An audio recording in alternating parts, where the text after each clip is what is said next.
Hello students आजिर video को समस्त स्वागत। आजिर वीडियो रे आमे plus two second year history रो केते गुडे दुई निर्दिष्ट प्रश्न देखिबा जोडी कहला आदि वैदिक युग एवं रुक वैदिक युग ए विषय रु आमे नैचु। प्रत्येक प्रश्नर उत्तर दुईटी बा तीनटी वाक्य रे देबा को हबो। ताले आजिर प्रथम प्रश्न देखिबा। प्रथम प्रश्नटी 44 नंबर आरंभ होईची। प्रथम प्रश्न कौन अच्छी रुक वैदिक जुगरे आर्य मानकर अर्थनैतिक अवस्था किपरि थिला। ग्रामीण अर्थनीति लोकमानकर आर्थिक स्थिति को नियंत्रण करुथिला। गाँव रे जो विभिन्न प्रकार लोक माने काम करुथिले चाष किंबा विभिन्न हस्तशिल्प आकु कहाउची ग्रामीण अर्थनीति। ग्रामीण अर्थनीति लोकमानकर आर्थिक स्थिति को नियंत्रण करुथिला। आवश्यक द्रव्यगुड़ी से उत्पादन करुथिले। जो द्रव्यगुड़ी तंकर आवश्यक होता ताकू से निजे उत्पादन करुथिले। कहुछि आवश्यक द्रव्यगुड़ी से उत्पादन करुथिले। कृषि पशुपालन शिल्प और वाणिज्य व्यवसाय द्वारा से निजर अर्थनीति को सचल कर मन रखिबो। कृषि पशुपालन शिल्प और वाणिज्य व्यवसाय द्वारा से निजर अर्थनीति को सचल करिपारिथिले। उभय आंत और बहिर्वाणिज्यर प्रसार। आंत माने निज निज भितर जो व्यापार होता वाणिज्य होता आ बहिर्वाणिज्य कहले निज अंचल अन्य अंचल को जो वाणिज्य होता ताकू बहिर्वाणिज्य कहला। तेणु आउ थे कहूँ ग्रामीण अर्थनीति लोकमानकर आर्थिक स्थिति को नियंत्रण करुथिला। आवश्यक द्रव्यगुड़ी को से उत्पादन करुथिले। कृषि पशुपालन शिल्प और वाणिज्य व्यवसाय द्वारा से निजर अर्थनीति को सचल करिपारिथिले। उभय आंत और बहिर्वाणिज्यर प्रसार घटिथिला। नेक्स्ट नंबर देखिबा 45। एथिर अछि वैदिक आर्य माने केउ अंचल रे बसति स्थापन करिथिले एवं सेमानकर सामाजिक जीवन किपरि थिला। मन रखिबो गोटे प्रश्नर उत्तर देवा आगु प्रश्नटी को आगे बुझा हम। प्रश्न कौन लिखाई वैदिक आर्य माने केउ अंचल बसति स्थापन करथिले केउ अंचल बसवास करथिले एवं सेमानका सामाजिक जीवन किपरि थिला। उत्तर देखिबा वैदिक आर्य माने सप्त सिंधु अंचल रे बसति स्थापन करथिले। सप्त सिंधु अंचल कहले जो अंचल 7टी नदी बही जाइथिला। वैदिक आर्य माने सप्त सिंधु अंचल रे बसति स्थापन करथिले। एइठारे सेमानकर सामाजिक जीवन विकसित होइतिला। ताले वैदिक आर्य माने सप्त सिंधु अंचल रे बसति स्थापन करथिले। एइठारे सेमानकर सामाजिक जीवन विकसित होइतिला। सेमानकर सामाजिक जीवन थिला सरल निराडंबर एवं पवित्र। सेमानकर जीवन कौन थिला? जीवन थिला सरल निराडंबर पवित्र। ये वार्ड गुडी मन रखियो सरल निराडंबर और पवित्र। ताले ग्रामीण जीवनर वास्तव प्रतिफलन घटी सेमानकर सामाजिक जीवन रे। ताले ग्रामीण जीवन रही सब थिला। ग्रामीण लोक माने सरल निराडंबर थिले आउ पवित्र थिले गाँ लोक माने। तेणु प्रथम प्रश्न थिला वैदिक आर्य माने के अंचल रे बसति स्थापन करिथिले। तार उत्तर होची वैदिक आर्य माने सप्त सिंधु अंचल बसति स्थापन करिथिले। आउ सामाजिक जीवन किपरि थिला सेकेंड प्रश्न अछि। तार उत्तर एहिठारे सेमानकर सामाजिक जीवन विकसित होइतिला। सेमानकर सामाजिक जीवन थिला सरल निराडंबर एवं पवित्र। ग्रामीण जीवन रो वास्तव प्रतिफलन घटिथिला सेमानकर सामाजिक जीवन रे। 45 परे देखिबा 46 रे कोन अछि। 46 रे अछि परवर्ती वैदिक जुगरे राजांकर कर्तव्य कोन थिला। परवर्ती वैदिक जुगरे राजांकर कर्तव्य कौन था। आगे सब राजा माने देश को शासन करुले। देश विभिन्न राज्य विभक्त थिला। प्रत्येक राज्य जो राजा थिले। ताले परवर्ती वैदिक जुगरे राजांकर कर्तव्य कौन थिला। युद्ध द्वारा राज्य विस्तार करिबा। मन रखिबो राजांकर कौन कर्तव्य थिला। युद्ध द्वारा राज्य विस्तार करिबा। शत्रु आक्रमण रु प्रजा को रक्षा करिबा। ताले प्रथम काम कौन युद्ध द्वारा राज्य विस्तार से राज्य विस्तार करते अन्य राजा सहित युद्ध करते परास्त कर युद्ध द्वारा राज्य विस्तार करुले। शत्रु आक्रमण प्रजा को रक्षा करवा प्रजा मान न्याय प्रदान करवा प्रजा न्याय प्रदान करते दोषी मान दंडित करवा एवं आदाय होता कर को ପ୍ରଜାଙ୍କ ମଙ୍ଗଳ କାର୍ଯ୍ୟରେ ବିନିଯୋଗ କରିବା ଆଦି ଥିଲା ରାଜାଙ୍କର କର୍ତ୍ତବ୍ୟ। ତାହେଲେ କ'ଣ କ'ଣ କରୁଥିଲେ? ଯୁଦ୍ଧ ଦ୍ୱାରା ରାଜ୍ୟ ବିସ୍ତାର କରିବା, ଶତ୍ରୁ ଆକ୍ରମଣରୁ ପ୍ରଜାଙ୍କୁ ରକ୍ଷା କରିବା, ପ୍ରଜାମାନଙ୍କୁ ନ୍ୟାୟ ପ୍ରଦାନ କରିବା, ଦୋଷୀମାନଙ୍କୁ ଦଣ୍ଡିତ କରିବା, ଏହିସବୁ କାମ ସେମାନେ କରିଥିଲେ। ମନେ ରଖ ଗୋଟେ ଟିକି। ଏବଂ ଆଦାୟ ହେଉଥିବା କରକୁ, ଯେଉଁ କର ଆଦାୟ ହେଉଥିଲା ପ୍ରଜାଙ୍କ ଠାରୁ, ପ୍ରଜାଙ୍କ ମଙ୍ଗଳ କାର୍ଯ୍ୟରେ ବିନିଯୋଗ କରିବା ଆଦି ଥିଲା ରାଜାଙ୍କର କର୍ତ୍ତବ୍ୟ। କର୍ତ୍ତବ୍ୟର ଅବହେଳା କଲେ ରାଜାଙ୍କୁ ସିଂହାସନ ତ୍ୟାଗ କରିବାକୁ ପଡ଼ୁଥିଲା। କେଉଁ ରାଜା ଯଦି କର୍ତ୍ତବ୍ୟର ଅବହେଳା କରିଥିଲେ, ଏସବୁ କାମ କରିନଥିଲେ, ତାଙ୍କୁ ସିଂହାସନ ତ୍ୟାଗ କରିବାକୁ ପଡ଼ୁଥିଲା। ଠିକ୍ ଅଛି, 46 ଗଲା। ନେକ୍ସଟ ଦେଖିବା ଚତୁରାଶ୍ରମ ସମ୍ପର୍କରେ ଲେଖ। এই ପ୍ରଶ୍ନଟି ବାରମ୍ବାର ପରୀକ୍ଷାରେ ଆସେ। ଚତୁରାଶ୍ରମ ସମ୍ପର୍କରେ ଚତୁରାଶ୍ରମ ସମ୍ପର୍କରେ ଲେଖ। ଚତୁରାଶ୍ରମ এই ପ୍ରଶ୍ନଟି ବାରମ୍ବାର ଆସେ, ମନେ ରଖିବ। ପରବର୍ତ୍ତୀ ବୈଦିକ ଯୁଗରେ ଆର୍ଯ୍ୟମାନେ ନିଜ ଜୀବନକୁ 4 ଭାଗରେ ବିଭକ୍ତ କରିଥିଲେ। କେତେ ଭାଗରେ ବିଭକ୍ତ କରିଥିଲେ? 4 ଭାଗରେ ବିଭକ୍ତ। ନିଜ ଜୀବନକୁ ପରବର୍ତ୍ତୀ ବୈଦିକ ଯୁଗରେ ଆର୍ଯ୍ୟମାନେ କ'ଣ କରିଥିଲେ? ନିଜ ଜୀବନକୁ 4 ଭାଗରେ ବିଭକ୍ତ କରିଥିଲେ। ଯଥା ବ୍ରହ୍ମଚର୍ଯ୍ୟ, ତାହେଲେ ପ୍ରଥମ ହେଲା ବ୍ରହ୍ମଚର୍ଯ୍ୟ, ତାପରେ ଗାର୍ହସ୍ଥ୍ୟ। ବ୍ରହ୍ମଚର୍ଯ୍ୟ ଗାର୍ହସ୍ଥ୍ୟ ମାନେ ଘର ସଂସାର କରୁଥିଲେ, ବିବାହ ଫିବାହ କରୁଥିଲେ। ତାପରେ ବାନପ୍ରସ୍ଥ।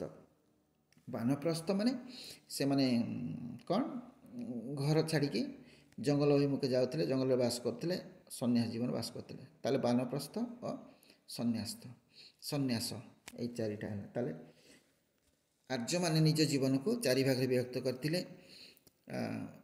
ବ୍ରହ୍ମଚର୍ଯ୍ୟ, ଗାର୍ହସ୍ଥ୍ୟ, ବାନପ୍ରସ୍ଥ ଓ ସନ୍ନ୍ୟାସ, ଏହାକୁ ଚତୁରାଶ୍ରମ କୁହାହେଉଥିଲା। ବ୍ରହ୍ମଚର୍ଯ୍ୟ ସମୟରେ ବିଦ୍ୟା ଅଧ୍ୟୟନ କରିବା ହେଉଥିଲା, ଆଉ ଗାର୍ହସ୍ଥ୍ୟ ସମୟରେ ବିବାହ, ପ୍ରଜନନ ଇତ୍ୟାଦି। ବିବାହ କରୁଥିଲେ, ପ୍ରଜନନ କରୁଥିଲେ। ଆଉ ବାନପ୍ରସ୍ଥ ସମୟରେ ସଂସାର ତ୍ୟାଗ କରିଥିଲେ। ଆଉ ସନ୍ନ୍ୟାସ ସମୟରେ ଉପବାସ ଆଦି ରହି ଜଙ୍ଗଲରେ କଠୋର ତପସ୍ୟା କରିବା ଚତୁରାଶ୍ରମର ଲକ୍ଷ୍ୟ ଥିଲା। ତାହେଲେ କ'ଣ କ'ଣ ଦେଖିଲେ? ବୈଦିକ ଯୁଗରେ ଆର୍ଯ୍ୟମାନେ ନିଜ ଜୀବନକୁ କେତେ ଭାଗରେ ବିଭକ୍ତ କରିଥିଲେ? 4 ଭାଗରେ ବିଭକ୍ତ କରିଥିଲେ। କ'ଣ କ'ଣ? ବ୍ରହ୍ମଚର୍ଯ୍ୟ, ଗାର୍ହସ୍ଥ୍ୟ, ବାନପ୍ରସ୍ଥ ଓ ସନ୍ନ୍ୟାସ, ଏଇଟା 4ଟି। 4ଟା ଯାକ ମନେ ମନେ କହିବା ପାଇଁ ଚେଷ୍ଟା କର। ବ୍ରହ୍ମଚର୍ଯ୍ୟ ସମୟରେ ବିଦ୍ୟା ଅଧ୍ୟୟନ କରୁଥିଲେ, ଆଉ ଗାର୍ହସ୍ଥ୍ୟ ସମୟରେ ବିବାହ ପ୍ରଜନନ କରୁଥିଲେ, ବାନପ୍ରସ୍ଥ ସମୟରେ ସଂସାର ତ୍ୟାଗ କରିଥିଲେ, ଆଉ ସନ୍ନ୍ୟାସ ସମୟରେ ଉପବାସ ଆଦି ରହି ଉପବାସ ଇତ୍ୟାଦି କରୁଥିଲେ, ଖାଦ୍ୟ କମ୍ ଖାଉଥିଲେ, ଜଙ୍ଗଲରେ କଠୋର ତପସ୍ୟା କରିବା ଚତୁରାଶ୍ରମର ଲକ୍ଷ୍ୟ ଥିଲା। ତାହେଲେ ଏଇଟା ହେଲା ଚତୁରାଶ୍ରମ। ନେକ୍ସଟ ଦେଖିବା 48 ନମ୍ବର 48ରେ କ'ଣ ଅଛି? 48ରେ ଅଛି ପରବର୍ତ୍ତୀ ବୈଦିକ ଯୁଗର ଜାତି ପ୍ରଥା ସମ୍ପର୍କରେ ଲେଖ। ପରବର୍ତ୍ତୀ ବୈଦିକ ଯୁଗରେ ଜାତି ପ୍ରଥା ସମ୍ପର୍କରେ ଲେଖ। ପରବର୍ତ୍ତୀ ବୈଦିକ ଯୁଗରେ ନିର୍ଦ୍ଦିଷ୍ଟ 4 ଜାତି ସୃଷ୍ଟି ହୋଇଥିଲା। 4ଟା ଜାତି ସୃଷ୍ଟି ଥିଲା। ତାହେଲେ ଜାତି କେବେ ସୃଷ୍ଟି ହୋଇଥିଲା? ସର୍ଟ କ୍ୱେଶ୍ଚନ୍ ଯଦି ଆସିବ ତୁମେ ଉତ୍ତର ଲେଖିବ କ'ଣ? ପରବର୍ତ୍ତୀ ବୈଦିକ ଯୁଗରେ ଜାତି ପ୍ରଥା ସୃଷ୍ଟି ହୋଇଥିଲା। ତାହେଲେ ପରବର୍ତ୍ତୀ ବୈଦିକ ଯୁଗରେ ନିର୍ଦ୍ଦିଷ୍ଟ 4 ଜାତି ସୃଷ୍ଟି ହୋଇଥିଲା। ତାହେଲେ ଏଗୁଡ଼ିକ କ'ଣ କ'ଣ? ବ୍ରାହ୍ମଣ, କ୍ଷତ୍ରିୟ, ବୈଶ୍ୟ ଓ ଶୂଦ୍ର। ତାହେଲେ ପରବର୍ତ୍ତୀ ବୈଦିକ ଯୁଗରେ ଜାତି ପ୍ରଥା ସୃଷ୍ଟି ହୋଇଥିଲା ଏବଂ ଏଗୁଡ଼ିକ ହେଲା ବ୍ରାହ୍ମଣ, କ୍ଷତ୍ରିୟ, ବୈଶ୍ୟ, ଶୂଦ୍ର। 4ଟା ଯାକ ମନେ କର, କୁହ ଦେଖିବା, ନିଜେ ନିଜେ କହିବା ପାଇଁ ଚେଷ୍ଟା କର। ବ୍ରାହ୍ମଣ, କ୍ଷତ୍ରିୟ, ବୈଶ୍ୟ, ଶୂଦ୍ର। ସମୟକ୍ରମେ ଏହି 4 ଜାତିରୁ ଅନେକ ଉପଜାତି ସୃଷ୍ଟି ହୋଇଥିଲା। এই ଯେଉଁ 4 ଜାତି ହେଲା ତା ଭିତରେ ଆହୁରି ଅନେକ ଉପଜାତି ସୃଷ୍ଟି ହେଲା। ଉପଜାତି କହିଲେ ଧର ବ୍ରାହ୍ମଣ ବିଭିନ୍ନ ପ୍ରକାର ରହିଲେ, ପୁଣି କ୍ଷତ୍ରିୟ ବିଭିନ୍ନ ପ୍ରକାର ରହିଲେ, ତାଙ୍କ ଭିତରେ ଅଲଗା ଅଲଗା ଜାତି ସୃଷ୍ଟି ହେଲା। ବୈଶ୍ୟ ଭିତରୁ ପୁଣି ଅଲଗା ଅଲଗା ସବୁ ସୃଷ୍ଟି ହେଲା। ଶୂଦ୍ର, ତାଙ୍କ ଭିତରେ ଅଲଗା ଅଲଗା ଜାତି ସୃଷ୍ଟି ହେଲା। ସମୟକ୍ରମେ ଏହି 4 ଜାତିରୁ ଅନେକ ଉପଜାତି ସୃଷ୍ଟି ହୋଇଥିଲା। ଏହି ଜାତି ପ୍ରଥା ଥିଲା ବଂଶାନୁକ୍ରମିକ। ଜାତି ପ୍ରଥା ବଂଶାନୁକ୍ରମିକ ଅର୍ଥାତ୍ ମୁଁ କ୍ଷତ୍ରିୟ ହେଲେ ମୋ ପୁଅ ବି କ୍ଷତ୍ରିୟ ହେବ, ମୋ ନାତି ବି କ୍ଷତ୍ରିୟ ହେବ, ମୋ ନାତିର ପୁଅ ବି କ୍ଷତ୍ରିୟ ହେବ। ଏଇଟା ବଂଶାନୁକ୍ରମିକ କୁହାଯାଏ। ଯିଏ ଯେଉଁ ଜାତିରେ ସୃଷ୍ଟି ହେଲା ସିଏ ତା'ର ଅନ୍ୟ ପୁରୁଷମାନେ ଯେଉଁ ନେକ୍ସଟ ଜେନେରେସନ୍ ଆସିଲେ ସେମାନେ ମଧ୍ୟ ସେଇ ଜାତି ହେଲେ। ଏହି ଜାତି ପ୍ରଥା ଥିଲା ବଂଶାନୁକ୍ରମିକ। ନେକ୍ସଟ ପ୍ରଶ୍ନ ଦେଖିବା 49ରେ ଆଦି ବୈଦିକ ଯୁଗରେ ନାରୀମାନଙ୍କର ସ୍ଥାନ କିପରି ଥିଲା? ଆଦି ବୈଦିକ ଯୁଗରେ ନାରୀମାନଙ୍କର ସ୍ଥାନ କିପରି ଥିଲା? ଆଦି ବୈଦିକ ଯୁଗରେ ନାରୀର ସ୍ଥାନ ବହୁତ ଉଚ୍ଚରେ ଥିଲା।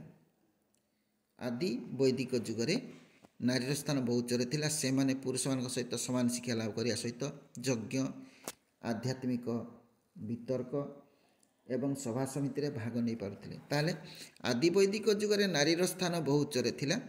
ସେମାନେ ପୁରୁଷମାନଙ୍କ ସହିତ ସମାନ ଶିକ୍ଷା ଲାଭ କରିବା ସହିତ କ'ଣ କ'ଣ କରୁଥିଲେ? ଯଜ୍ଞ କରୁଥିଲେ, ଆଧ୍ୟାତ୍ମିକ ବିତର୍କ ଏବଂ ସଭା ସମିତିରେ ଭାଗ ନେଉଥିଲେ। ତାହେଲେ ନାରୀମାନଙ୍କର ସ୍ଥାନ କିପରି ଥିଲା କହିଲେ?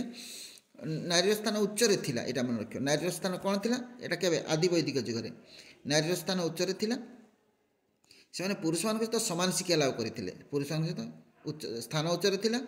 ସେମାନେ ପୁରୁଷମାନଙ୍କ ସହିତ ସମାନ ଶିକ୍ଷା ଲାଭ କରିବା ସହିତ ଯଜ୍ଞ କାମ କରୁଥିଲେ, ଆଧ୍ୟାତ୍ମିକ ବିତର୍କ କରୁଥିଲେ ଏବଂ ସଭା ସମିତିରେ ଭାଗ ନେଇପାରୁଥିଲେ।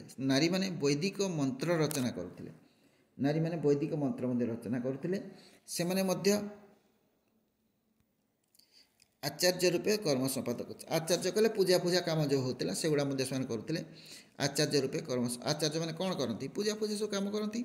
ତାହେଲେ ସେମାନେ ମଧ୍ୟ ପୂଜା କାମ କରନ୍ତି। ତାହେଲେ ଏଇଗୁଡ଼ିଏ ଅନେକ ଗୁଡ଼ିଏ କାମ। ତାହେଲେ ନାରୀମାନଙ୍କ ଅବସ୍ଥା କ'ଣ ସ୍ଥାନ ବହୁତ ଉଚ୍ଚରେ ଥିଲା, ଏଇଥିରୁ ଜଣାପଡ଼ୁଛି। ନେକ୍ସଟ ଦେଖିବା 50ରେ କ'ଣ ଅଛି? ପରବର୍ତ୍ତୀ ବୈଦିକ ଯୁଗରେ ନାରୀମାନଙ୍କର ସ୍ଥାନ କିପରି ଥିଲା? ଆମେ ଆଦି ବୈଦିକ ପଢ଼ିଲେ 49ରେ ଆଦି ବୈଦିକ, ଏଇଟା ପରବର୍ତ୍ତୀ ବୈଦିକ ଯୁଗ ନାରୀମାନଙ୍କ ସ୍ଥାନ କିପରି ଥିଲା? ପରବର୍ତ୍ତୀ ବୈଦିକ ଯୁଗରେ ନାରୀମାନେ ସେମାନଙ୍କର ପ୍ରାଧାନ୍ୟ ହରାଇ ବସିଥିଲେ। ତାହେଲେ ଆଦି ବୈଦିକ ଯୁଗରେ ଉଚ୍ଚ ସ୍ଥାନ ଥିଲା, କିନ୍ତୁ ପରବର୍ତ୍ତୀ ବୈଦିକ ଯୁଗରେ ନାରୀମାନେ ସେମାନଙ୍କର ପ୍ରାଧାନ୍ୟ ହରାଇଥିଲେ। ସେମାନେ ରାଜନୈତିକ, ଆଧ୍ୟାତ୍ମିକ ଏବଂ ସାଂସ୍କୃତିକ କ୍ଷେତ୍ରରେ ପୁରୁଷମାନଙ୍କ ସହ ସମାନ ଭାଗ ନେଇପାରୁନଥିଲେ। ହେଲା, ମନେ ରହିଲା? ତାହେଲେ ଆଦି ବୈଦିକ ଯୁଗରେ ଯେଉଁ ସ୍ଥାନ ଥିଲା, ପରବର୍ତ୍ତୀ ବୈଦିକ ଯୁଗରେ ନାରୀମାନଙ୍କର ସେହି ସ୍ଥାନ ରହିଲା ନାହିଁ। ତେଣୁ କୁହାଗଲା ପରବର୍ତ୍ତୀ ବୈଦିକ ଯୁଗରେ ନାରୀମାନେ ସେମାନଙ୍କର ପ୍ରାଧାନ୍ୟ ହରାଇ ବସିଥିଲେ। ତାର ପ୍ରାଧାନ୍ୟ ନଥିଲା। ସେମାନେ ରାଜନୈତିକ, ଆଧ୍ୟାତ୍ମିକ ଏବଂ ସାଂସ୍କୃତିକ କ୍ଷେତ୍ରରେ ପୁରୁଷମାନଙ୍କ ସହ ଭାଗ ନେଇପାରୁନଥିଲେ। କ'ଣ? ରାଜନୈତିକ, ଆଧ୍ୟାତ୍ମିକ ଏବଂ ସାଂସ୍କୃତିକ କ୍ଷେତ୍ରରେ, এই ତିନିଟା ମନେ ରଖିବ। ରାଜନୈତିକ, ଆଧ୍ୟାତ୍ମିକ ଏବଂ ସାଂସ୍କୃତିକ କ୍ଷେତ୍ରରେ ପୁରୁଷମାନଙ୍କ ସହ ଭାଗ ନେଇପାରୁନଥିଲେ। ସମାଜରେ ବାଲ୍ୟ ବିବାହ, ଯୌତୁକ ଆଦି କଳଙ୍କିତ ପ୍ରଥାର ପ୍ରଚଳନ ଘଟିଥିଲା। ତାହେଲେ ଏଇ ଯେଉଁ ବାଲ୍ୟ ବିବାହ ପ୍ରଥା କେବେ ପ୍ରଚଳିତ ହୋଇଥିଲା? ପରବର୍ତ୍ତୀ ବୈଦିକ ଯୁଗରେ। ଆଉ ଯୌତୁକ ପ୍ରଥା, ଏଗୁଡ଼ା ସବୁ ପରବର୍ତ୍ତୀ ବୈଦିକ ଯୁଗରେ ପ୍ରଚଳିତ ହୋଇଥିଲା। ତେଣୁ ଏହି ସମୟରେ ନାରୀମାନେ ତାଙ୍କର ପ୍ରାଧାନ୍ୟ ହରାଇ ବସିଥିଲେ। ଆଉ ଥରେ ଦେଖିବା, ପରବର୍ତ୍ତୀ ବୈଦିକ ଯୁଗରେ ନାରୀମାନେ ସେମାନଙ୍କର ପ୍ରାଧାନ୍ୟ ହରାଇ ବସିଥିଲେ। ସେମାନେ ରାଜନୈତିକ, ଆଧ୍ୟାତ୍ମିକ ଏବଂ ସାଂସ୍କୃତିକ କ୍ଷେତ୍ରରେ ପୁରୁଷମାନଙ୍କ ସହ ସମାନ ଭାଗ ନେଇପାରୁନଥିଲେ। ତିନିଟା ଜିନିଷ ମନେ ରଖିବ। ରାଜନୈତିକ, ଆଧ୍ୟାତ୍ମିକ ଏବଂ ସାଂସ୍କୃତିକ କ୍ଷେତ୍ରରେ ପୁରୁଷମାନଙ୍କ ସହ ଭାଗ ନେଇପାରୁନଥିଲେ। ସମାଜରେ ବାଲ୍ୟ ବିବାହ ଏବଂ ଯୌତୁକ ଆଦି କଳଙ୍କିତ ପ୍ରଥାର ପ୍ରଚଳନ ଘଟିଥିଲା ଏହି ସମୟରେ। ତ ତିନିଟା ଲାଇନରେ ତିନିଟା ଜିନିଷ ମନେ ରଖିବ। ପ୍ରଥମେ ମନେ ରଖିବ ପ୍ରାଧାନ୍ୟ ହରାଇ ବସିଥିଲେ। ଦ୍ୱିତୀୟରେ ଏଇ ତିନିଟା ପଏଣ୍ଟ ମନେ ରଖିବ, ରାଜନୈତିକ, ଆଧ୍ୟାତ୍ମିକ ଏବଂ ସାଂସ୍କୃତିକ କ୍ଷେତ୍ରରେ ପୁରୁଷମାନଙ୍କ ସମାନ ନଥିଲେ। ଆଉ ତୃତୀୟରେ ବାଲ୍ୟ ବିବାହ, ଯୌତୁକ ଆଦି କଳଙ୍କିତ ପ୍ରଥାର ପ୍ରଚଳନ ଏହି ସମୟରେ ଘଟିଥିଲା। ତାହେଲେ ତିନିଟା ଲାଇନରେ ତିନିଟା ପଏଣ୍ଟ ମନେ ରଖିଦେଲ। ନେକ୍ସଟ ଦେଖିବା 51 ନମ୍ବରରେ କ'ଣ ଅଛି? 51ରେ ଅଛି, ଋକ୍ ବୈଦିକ ଯୁଗର ରାଜନୈତିକ ସଂଗଠନ ସଭା ସମ୍ପର୍କରେ ଲେଖ। ଋକ୍ ବୈଦିକ ଯୁଗର ରାଜନୈତିକ ସଂଗଠନ ସଭା ବୋଲି ଏକ ରାଜନୈତିକ ସଂଗଠନ ଥିଲା ଋକ୍ ବୈଦିକ ଯୁଗରେ। ତା ବିଷୟରେ ଲେଖ କୁହାଯାଉଛି। ପ୍ରଶ୍ନଟା ଆଗେ ବୁଝିବା ପାଇଁ ଚେଷ୍ଟା କର। କ'ଣ? ସଭା ସମ୍ପର୍କରେ ଲେଖ। ସଭାଟା କ'ଣ? ନା ଗୋଟେ ରାଜନୈତିକ ସଂଗଠନ। କେଉଁ ସମୟରେ ଏଇଟା ଥିଲା? ଋକ୍ ବୈଦିକ ଯୁଗରେ। ସଭା ଥିଲା ବୈଦିକ ଯୁଗର ଏକ ରାଜନୈତିକ ସଂଗଠନ। ସଭା ଥିଲା ବୈଦିକ ଯୁଗର ଏକ ରାଜନୈତିକ ସଂଗଠନ। ଏହା ବୟୋଜ୍ୟେଷ୍ଠ ବ୍ୟକ୍ତିଙ୍କୁ ନେଇ ଗଠିତ ହୋଇଥିଲା। ତାହେଲେ ସଭା କ'ଣ ଥିଲା? କାହାକୁ ନେଇ ଗଠିତ ହୋଇଥିଲା? ବୟୋଜ୍ୟେଷ୍ଠ ବ୍ୟକ୍ତିଙ୍କୁ ନେଇ ଗଠିତ ହୋଇଥିଲା। ଏହାର ମୁଖ୍ୟଙ୍କୁ ସଭାପତି କୁହାଯାଉଥିଲା। ତାହେଲେ ସଭାର ମୁଖ୍ୟ କିଏ? ସଭାପତି। ହେଲା, ସଭାର ମୁଖ୍ୟ କିଏ? ସଭାପତି। ଧନୀ, ଜ୍ଞାନୀ, ଚିନ୍ତାଶୀଳ ଏବଂ ବର୍ଷିଆନ ନାଗରିକମାନେ, ଏଇ ୱାର୍ଡ଼ଗୁଡ଼ା ମନେ ରଖିବ। ଧନୀ, ଜ୍ଞାନୀ, ଚିନ୍ତାଶୀଳ ଏବଂ ବର୍ଷିଆନ ନାଗରିକମାନଙ୍କୁ ନେଇ ଏହା ଗଠିତ ହୋଇଥିଲା। ସ୍ଥାନୀୟ ନିୟମ ପ୍ରଣୟନ ଓ ପାଳନ ଆଦି କ୍ଷେତ୍ରରେ ଏହା ରାଜାଙ୍କୁ ସୁଚିନ୍ତିତ ପରାମର୍ଶ ପ୍ରଦାନ କରୁଥିଲା। ତାହେଲେ ମନେ ରହିଲା, ସଭା ତାହେଲେ କ'ଣ? ସଭା ଥିଲା ଗୋଟେ ରାଜନୈତିକ ସଂଗଠନ ବୈଦିକ ଯୁଗର। ସଭା ଥିଲା ବୈଦିକ ଯୁଗର ଏକ ରାଜନୈତିକ ସଂଗଠନ। ଏହା ବୟୋଜ୍ୟେଷ୍ଠ ବ୍ୟକ୍ତି ନେଇ ଗଠିତ ହୋଇଥିଲା। ବୟୋଜ୍ୟେଷ୍ଠ ମାନେ ବୟସ୍କ ଲୋକ ନେଇ ଗଠିତ ହୋଇଥିଲା। ସଭା ତାହେଲେ କ'ଣ? ନା ବୟୋଜ୍ୟେଷ୍ଠ ବ୍ୟକ୍ତିଙ୍କୁ ନେଇ ଗଠିତ ହୋଇଥିଲା। ଏହାର ମୁଖ୍ୟଙ୍କୁ ସଭାପତି କୁହାଯାଉଥିଲା। ସଭାପତି ତାହେଲେ କିଏ? ନା ସଭାର ମୁଖ୍ୟ ହେଲେ ସଭାପତି। ଧନୀ, ଜ୍ଞାନୀ, ଚିନ୍ତାଶୀଳ, ମନେ ରଖିବ ଏଇ ୱାର୍ଡ଼ ଗୁଡ଼ିକ। ଧନୀ, ଜ୍ଞାନୀ, ଚିନ୍ତାଶୀଳ ଏବଂ ବର୍ଷିଆନ ନାଗରିକମାନଙ୍କୁ ନେଇ ଏହା ଗଠିତ ହୋଇଥିଲା। ଧନୀ, ଜ୍ଞାନୀ, ଚିନ୍ତାଶୀଳ, ବର୍ଷିଆନ କହିଲେ ବୟସ୍କ ନାଗରିକମାନଙ୍କୁ ନେଇ ଗଠିତ ହୋଇଥିଲା। ସ୍ଥାନୀୟ ନିୟମ ପ୍ରଣୟନ, ତାହେଲେ ସଭାର କ'ଣ କାମ ଥିଲା? ସ୍ଥାନୀୟ ନିୟମ ପ୍ରଣୟନ ମାନେ ସ୍ଥାନୀୟ ଅଞ୍ଚଳରେ ଯେଉଁ ନିୟମ ଥିଲା ତାକୁ ସେମାନେ ପ୍ରଣୟନ କରିଥିଲେ, ଯେଉଁଟା ସମାଜ ପାଇଁ ପ୍ରୟୋଜନ, ସମାଜ ପାଇଁ ଯେଉଁଟା ଦରକାର ସେସବୁ ନିୟମ ସେମାନେ ପ୍ରଣୟନ କରୁଥିଲେ। ଆଉ ପାଳନ ନିୟମ ପାଳନ କରୁଥିଲେ ଏବଂ ପାଳନ କେମିତି ହେଉଛି ତାକୁ ମଧ୍ୟ ସେମାନେ ଦେଖୁଥିଲେ। ନିୟମ ପ୍ରଣୟନ ଖାଲି କରିଦେଲେ ଏବଂ ତାକୁ ପାଳନ କରିବାକୁ ପଡ଼ିବ। ତେଣୁ ନିୟମ ପ୍ରଣୟନ ଏବଂ ପାଳନ ଆଦି କ୍ଷେତ୍ରରେ ଏହା ରାଜାଙ୍କୁ ସୁଚିନ୍ତିତ ପରାମର୍ଶ। ତାହେଲେ ସେମାନେ ନିୟମ ପ୍ରଣୟନ ଆଉ କ'ଣ ନିୟମ ହେବା ଦରକାର, ତାକୁ କେମିତି ପାଳନ ହେବା ଦରକାର, ଏହି କ୍ଷେତ୍ରରେ ରାଜାଙ୍କୁ ସୁଚିନ୍ତିତ ପରାମର୍ଶ ପ୍ରଦାନ କରି ରାଜାଙ୍କୁ ପରାମର୍ଶ ଦେଉଥିଲେ। ରାଜା ତାପରେ ସେ ନିୟମଟା ପ୍ରଣୟନ କରୁଥିଲେ ଆଉ ପାଳନ କରିବା ପାଇଁ ଲୋକଙ୍କୁ କହୁଥିଲେ। ଠିକ୍ ଅଛି, ଆଜିର ଭିଡ଼ିଓକୁ ଏଇଠି ରଖିବା।